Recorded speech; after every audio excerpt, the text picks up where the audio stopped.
nọ cả nhà rồng đàn trò quý trộm lòng xóa lăng xóa tù rồng xia nhất trong sẽ chạy nhông nô nọ bê trở cho tao một chạy một nhông là một sinh chi nhất để sầu hua chùa của do kế thả nó đùa thia ấy của bạn thiết chia xia hay tiếng nhà này cho gì cho phong cho dư ấy nhà này cho chỉ sai lệch nhất trong của do kế thả nó thế nào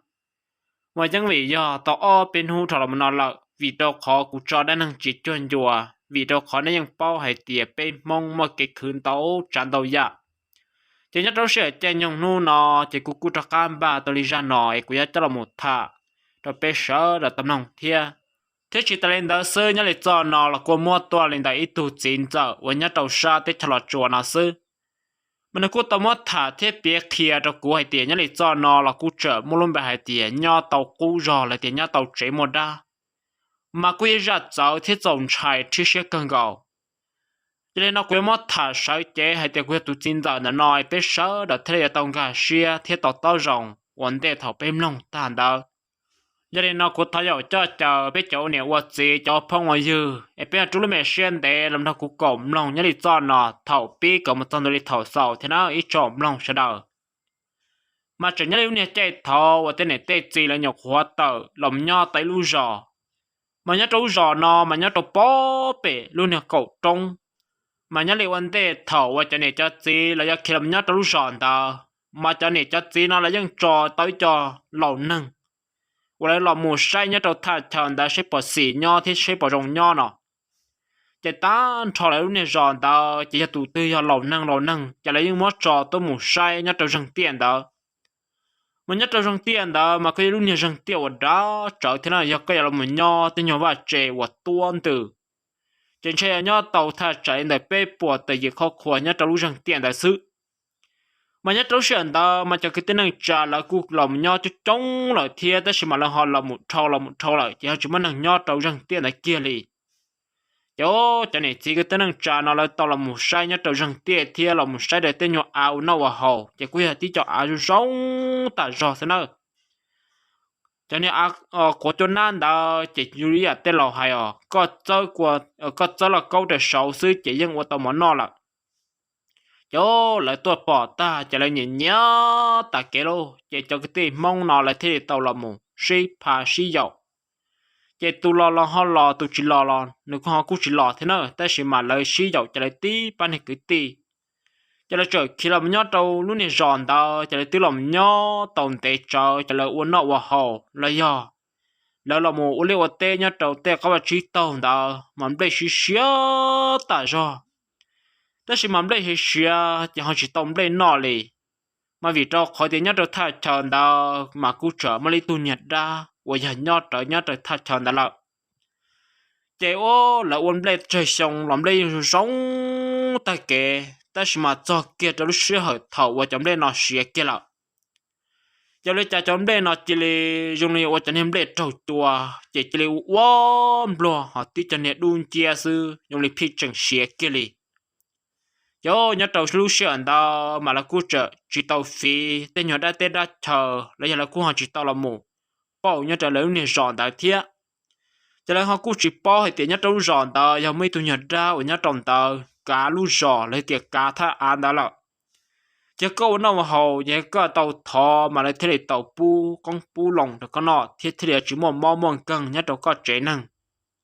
cho nhớ đâu sẽ thòng đó chỉ là tức là một tàu plo chỉ lưu sống plei nhớ trong đó mà hay có chỉ sẽ tan thò mà cũng sẽ nhom mè tia đó mà sẽ nhom mè chỉ có tàu nó mè xứ chỉ nhất lúc xưa tàu nó là qua tàu plau chỉ sống hay tiểu là qua tàu plau chỉ nhờ chìm lên nè chìm lên như rong ta kệ thầu có sẽ chọn lên đầu lợ thế chọn lên bị đa kiện là xứ chỉ như rong ta rong nó đâu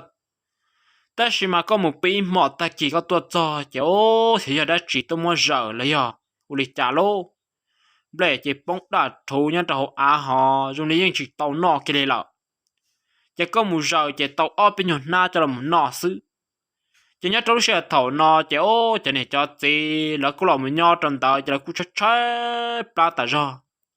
chỉ nhớ trâu xe đó chỉ là họ cũng trở là một trò tới chẳng ít cho này bao cử mong lô chỉ là họ cũng trở chỉ dễ chỉ tên nhau khó trò thế tên nhỏ nè nó đã tua nhà nó play đó cho nên thì tao là một tua play thì là giờ lại thì tao là một rõ cho nên bao cử tao một sợ món play nọ chỉ nhất là lúc xuyên tao cho nên cú chơi nó mỏ cử tao xin ơ chỗ cú nhon để làm cho tao cá nó chơi tư là một tao lên tập bê bao lúc xong tao cá nó gì thế cho nên trả lại cho năng lại cho nên mò nữa lại cho nên chủ âm play là chỉ cho năng cho nên mò nhỏ chỉ cho nên tì chơi xa chỉ cho nên tua là họ nhớ lấy tê tu chỉ một cái đề chế tờ chỉ một tua nhớ cho khó để khó tờ là thiết họ nhớ lấy tê tu nhớ họ chế chỉ tờ bờ kia chỉ kia blo họ trong họ chua là thế lô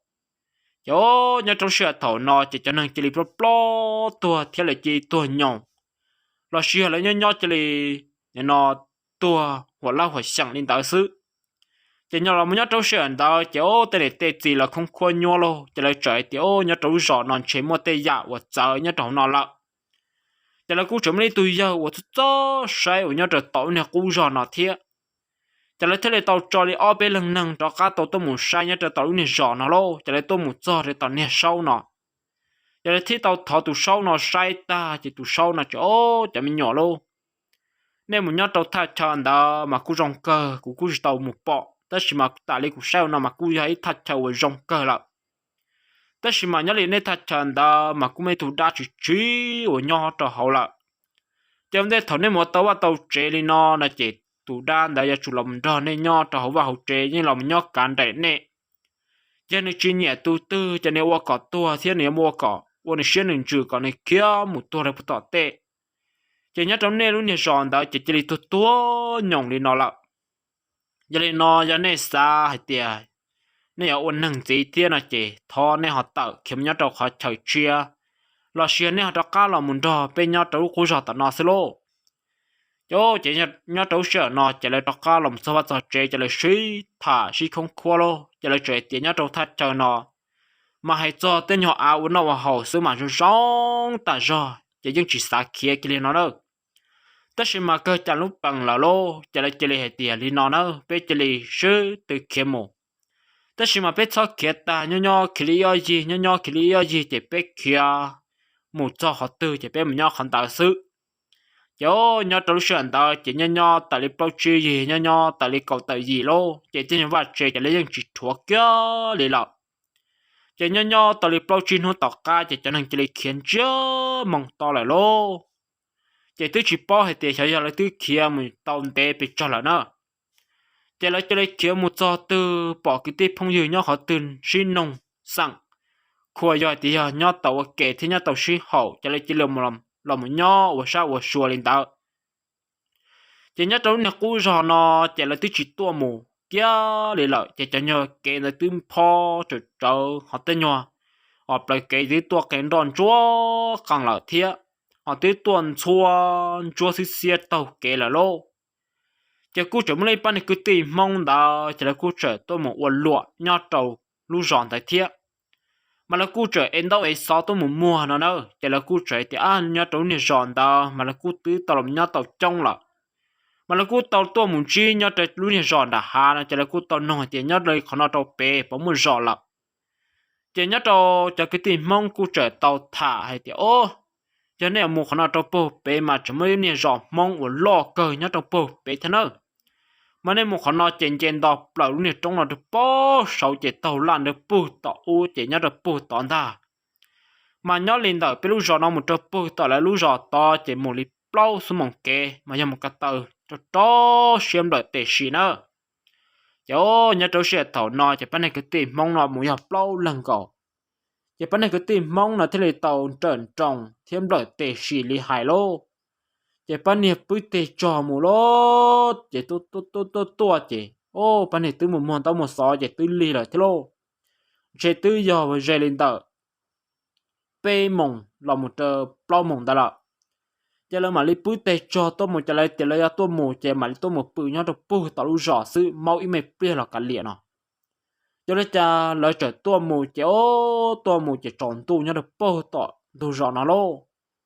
nhưng mà chỉ ô cha lời tua mù cho人道chỉ tên nhỏ họ kể là tên phó xóa họ lấy tên nhỏ cú liệt cú tê ô giờ là ô dễ nhớ trong tên thu kể đó chỉ trong này tứ tua hàm nhỏ hạt chỉ rằng uốn lo cho lại thế lo giờ là cú chỉ bao hay tiền giờ là mua xuân đầu tết cho chơi sẽ là giờ vật trả chỉ bắt được chỉ shit thà hay ô cho giờ lo rồi nó bé tôi lên nó mà dùng lên cho cháu tại rồi cho nhiều cái nó tới chỉ đủ lù lên cho bé được tàu là tí cho nhiều fan nhỏ lên nó sư mà chạy giờ lại tới nhiều cái một liên một tê mà rong ta chỉ mà cũng thấy mẹ trả bé một giờ ô là lúc chạy từ lò mất thua ta họ giờ là chỉ mất thua lò và chạy tới bơi lù ta chỉ chúng mình nhỏ mà cháu bé đi trả lô chỉ bên này cũng chẳng suy thản ruột cần này nọ thiệt chỉ lòng nhất trâu sườn đó chỗ bây giờ thì lịch tàu tuần rần trồng chỉ tuần mau tới mau ý là ý mệt bia chỉ lần tê trâu chỉ tuần một giờ rồi bó tàu lú giòn nọ và chả thằng ấy tuần một giờ nhất trong tôi gặp bù sát thì nó nông trên tôi gặp bù sát thì mà nhưng nó ao tọn chúa cần họ dùng lấy nhưng nó nâng chúa rôm bùa tí tí tơ tơ họ nhưng nó ao tỏ rồi giờ chả là cú trở xa thì tao giờ muốn nâng nho thì giờ muốn nâng bự cơ nhà nó cho nên áo tí bỏ bé tua li nồi bỏ bé cho nên đẩy tới chi li nọ chỉ cho nên áo thế li tọ thế nên nâng mà cho nên nâng mà trở suy thản cho cần họ dùng lấy cú chẳng chỗ rong buộc tí tí tơ thế này để bắt nên chạy rong nông để cú chỉ chỗ chỉ để thế nào chế thật trả cho lên đợi bé bỏ lấy bao bỏ mệt đại sứ để cú một tròn tua trả lâu lu rõ là mà nhớ lại còn đợi chỉ cú chỗ kia nó nhầm nhọt đợi chỉ là tôi là còn đợi chỉ là cú nó suy thả thế cú nó trốn buồn chúa cần thế nó để tỏ rồi giờ chỉ bên này trời rong xe lư lò lô chỉ bên này cú trợn trong đó có một tròn tua được bó tọn tu giờ lịch chán chỉ lúc trẻ từ là lúc trẻ đu như chiều chả dùng này chúng mình nằng nho lì lúc từ giờ lại từ nhon tệ là chẳng căng từ sau từ bông thầu ta chỉ cú chua tê pha nhòa mềm mềm là sự chẳng căng cú trẻ khoa cả khoa cú nhất là sáu họ nhớ lại tê luôn nè giờ là nhọc khoa chia chỉ cú trẻ chia họ tê nhong căng là cú trẻ được rong tại cái nào nữa chỗ lại làm cho nên đấy chỉ trồng tu là lô chỉ tu tên là tu sa giờ trọc cá là sa lô giờ là cú trẻ thì đây nói cho chúng mình thằng nho lại nó chỉ bé là bự nhất trong lúc trẻ nó mà nhất trong lúc trẻ nó mà giờ lúc trẻ vậy là nhọc qua tàu chia chỉ dùng đi cú chẳng giờ lúc trẻ rong chỉ bé bự là họ cú nhau tàu lúa chỉ bé bự nhất trong lúc trẻ nó nữa chỉ nhất trong sườn đó chỉ lại thế tàu là một trò khổng chúa cho họ chỉ là một chùa tàu bên nhiều chùa tàu cho là một trò để họ cho là nhọc không mất trâu sọ chạy tan trò sao lo chỉ là sai cho nhọc các bạn truy tàu chỉ biết tuần xua rồi giờ họ muốn găm một tròn tua nhất trong lúc trẻ họ chỉ lúc trẻ họ chỉ từ trừ bự lơ lại thia chỉ nhất trong sườn đó chỉ là cho khổng chua cho họ chỉ là một sai tên nhọc ra chờ chỉ cú chỉ cho tên nhọc cú bạc cú lê ổn định tua và lý là chỉ mỗi em một lần chỉ là cú trẻ trong sườn lò chỉ là một trò khổng chua cho họ chỉ là trâu tờ chỉ nó mò luôn nó mò chỉ cú chấm mấy tuổi thô chỉ cú trợ là một lầy đa cho họ cho nên cú tao là một lầy như tên nhỏ đa tên đa chờ là một lầy tên nhỏ đa bà đa trẻ thế cú là một lầy rồi tên nhỏ đa tao trong họ bể có ba bảo hư bao giờ là có lại nho có chỉ xong một món cần nhất trong món đó thế có lại chỉ son chi món chín ra nhất trong lúc xưa hẳn đó thế thâu căn thu tài kín đó mới lấy trả lò lời mà lên họ cho cá uo rồi yo nhà trâu sườn tao chỉ bán này gần căng thì bán này lì lồ chỉ muốn nhau lì tua tụi chỉ giờ qua là một ngày đa nọ chỉ tụi chỉ giờ nó cú trở xa tao phải phê hay tao lấy trả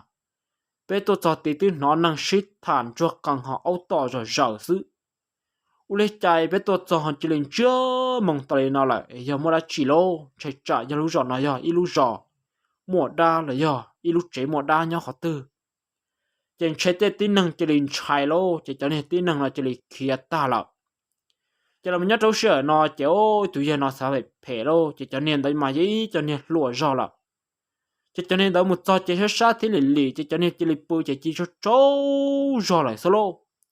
chỉ cho trâu rõ sự chỉ như chỉ nhau cá xả lá chỉ lọ chỉ tụi giờ nó chơi sát chỉ tụi giờ nó bự chỉ ta tổng cần để cho rõ lông lìa cho cha cho nên nó mua lên trong này ít ba giờ một chậu câu này giờ tôi trồng một tê mà cú trở một cái mà bim bim bom plò họ nhưng chỉ thả lì rồi lồng trên lòng trên nhà thả chạm lên đời xa gì cậu lăng năng nào đâu đó là mà lòng mà những nhà tí cho nên số chỉ năng cầu sự chỉ trở sĩ thản cho càng lô họ trở nói luôn này số bọn nè thế trên trên tụi này bọn nè lớn cho tôi mua kê thế rồi chả trên tụi này bọn nè chỉ theo ô cho giờ lô lui chả bé tôi cho nói chả mua đi bao chi tu và nhà nó phật cậu nhá họ thì bé làm một chậu thì bé cũng muốn cho nên họ nó cho lòn cho có phê thế mà bé cũng muốn cho nên nó cho lòn nó xứ từ một ban hình nhỏ đó luôn nhỏ chế nó này chỉ chỗ mấy tôi giờ mà nhớ lại tôi một chậu nữa mà cũng mấy tôi một pa mà nhớ lại tôi một pa nó cũng trở hai lên nó ô cho khả khả đi con ơi sao chỉ lấy tua cho rồi tết thờ nó mà là cô giờ mua ở tủ say sủa thêm một tủ bò lại lợ mà bé chỉ cho một tha lại kéo bé tao rồng một thì bé một tư dự sư cả liền lợ lợ tôi là lấy tuần cha tuần chẳng lấy tua mua tủ say một tủ giò lại lợ bé cho lên nọ ý mày ple chè lời nó chỉ là do uốn nhậu được bé nữa cả chỉ một tư dự sư chỉ là chỉ lên chưa tỏ chỉ là chỉ lên suy thả lưu lồng một plot được bùng ra lại thiết chỉ nhớ thì tụi giờ nó thằng nó cho thì tụi giờ cho thằng chỉ tạo cái chân nhau phử thế nào nữa ô chỉ nhớ tôi sợ nó chỉ bự chỉ can tù lô chỉ là chỉ cho can nó chạy chỉ là tôi chỉ tàu cho can tù hàng chỉ là chỉ cho can sợ nó chạy chúa tàn thọ chỉ là tôi muốn lấy đa chúa tàn thọ chỉ là cho can nó mò chỉ bỏ cái rồi rùa xí chỉ là chỉ cho can sợ chỉ là chỉ là trong đó có là một cái bốn trả lũ giò nó là chỉ thầu lấy lòng cho lũ giò bốn à nó chỉ ô lấy tụi là tụi phát xa chỉ lấy lòng một sọ y mỏ nhất trong nó chỉ cũng nhớ tàu truyền để tàu can đó nhiều khoản học khoản nhiều tay mảng trừ xin nó tàu truyền để xứ chỉ lấy chỉ mới bán niềm plò mà chỉ bán niềm plò nó mà dễ bán nhiều ở bùi gì nào nữa chỉ nhớ lấy bán niềm plò bùi gì nó cũng họ lại thả hay chỉ nhớ lấy lũ giòn đó mà chỉ lũ giòn hoặc con một lồng rong tả giòแต่สิมามุ่งไม่ตูดากูล่ะกูอยากจะละย่อกาลูจอเทียเราไม่ย่อตัวว่าเขาเจเขาจะพี่ว่าผิดเพเราจะตีหนังเนาะเนอะmà nhớ lại cho nên lo bùi gì nó mà chỉ cho đa ta rõ thế chỉ cho nên lo bùi gì nó chờ ôi vậy nó biết cho nhẹ hơn chỉ chỉ biết sự muốn nhỏ sao chỉ cho nên lo bùi gì nó chỉ là cho cả ba sợ sĩ tôi mình nhỏ trở lại tên nhỏ cũ rẻ cũ rõ này lô cho thầu tôi một cho nhất trong đời chỉ ô tôi vào trên đời chỉ tên nhong căng tứ lử bông to lỡ họ cho tên nhong gần thang gà trẻ tên nhong gà rằng mà cô trợ khỏa bơ lử luôn chỉ cho nên lo bùi nó tôi cho đến đời chỉ cho nên lo nó chỉ tôi một khăn vó một đồ đi nhớ đầu là tên nhong qua cô trẻ chỉ lòng nho sự chỉ cho nên lo nó sẽ trở ra chỉ nên tôi cho đến đời chỉ nên cô trợ tuần tuổi cho nhọ ra đầu thiệt chỉ là cô nho chỉ cô chúng mới đã chỉ chỉ nhớ là tự nhiên là nó tới tụi nhớ tao là bé bao lúc sống chỉ những chuyện mà đã chỉ những chuyện mò cần những chuyện vô lý trả rồi lại linh ta thế khi mà lại bự thì cô là nó phải nhớ là câu tài địa thì cô một cần tụ mà là cô bỏ cái tụ đa là nó nữa thế khi mà lại để chuyên trai nhìn nhớ nhiều là để chuyên trai tìm lo uốn món nó tìm lo uốn to nó đâu chỉ mới lấy mòn đây chỉ tụm lò mới lấy tụi giờ thâu lồng lò cho bự chỉ chở mua ít tụm đó là ôm bao số rồi thì ôn bé lồng nhớ cho trả nọ nên họ lồng nhớ cho trả nọ thì bé tứ trò tàu nên nó lại chỉ nên tụi nhỏ nhu là một đứa tụi nhỏ cái đồ bé nọ thì mua nhỏ ở nhà chia san tàu đồ bé thì mua đây mua chở được bé hậu ấy tận đây nọ chỉ bé mà lấy vật còn nèว่ะtao nó tao hậu cha nó muốn chế xứ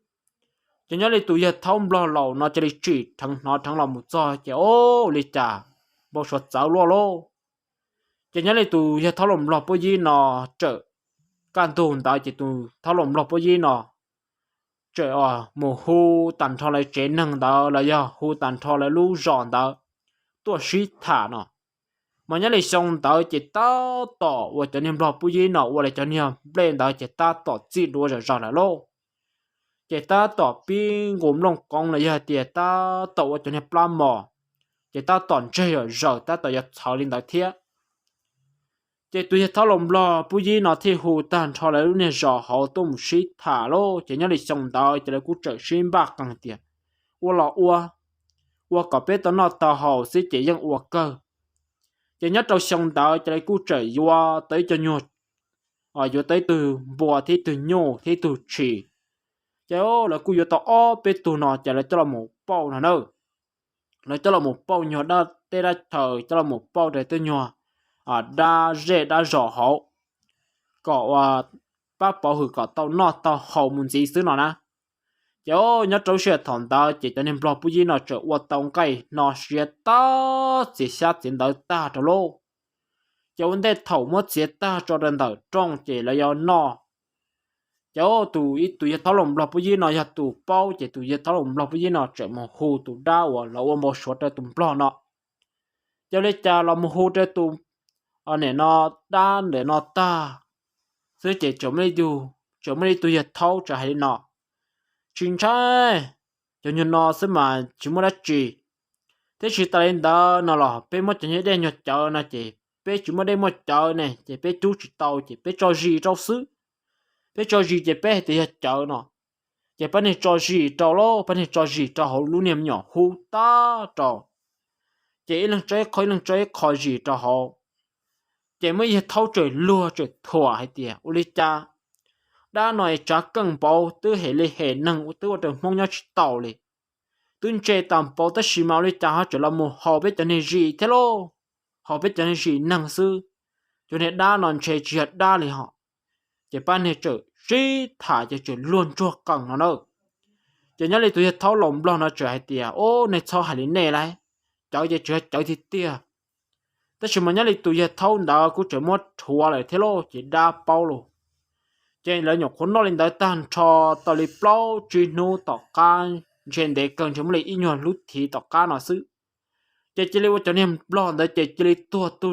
tu rủ thế lô chạy chỉ là một phò tên nhỏ nó có tài tia chạy chỉ lấy bỏ đa hăng nhớ trâu tên nhỏ đa rẻ đa giò lấy nhớ trâu tên nhỏ vắt trẻ chạy lấy chỉ lấy cho nên tí năng lo để chạy chỉ lấy tua lại thiên nó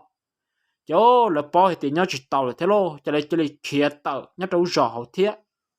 em nhớ là cho nên là nó chỉ tàu của mất thả cho mình cho chỉ là nó sư em nhớ là lười rõ mới ra chia lại tiền mua lúc xưa trên nhung tư mày cho có mấy ra cho một thả để biết tâm lòng tòa em và thiết chia chia hay tiền nhớ đi cho nên cho dễ cho phong cho dư em này là tổng chi thiết tàu giải cho mấy cái nó cá nhớ rồng nhớ đâu xưa nó cho đây nhớ rồng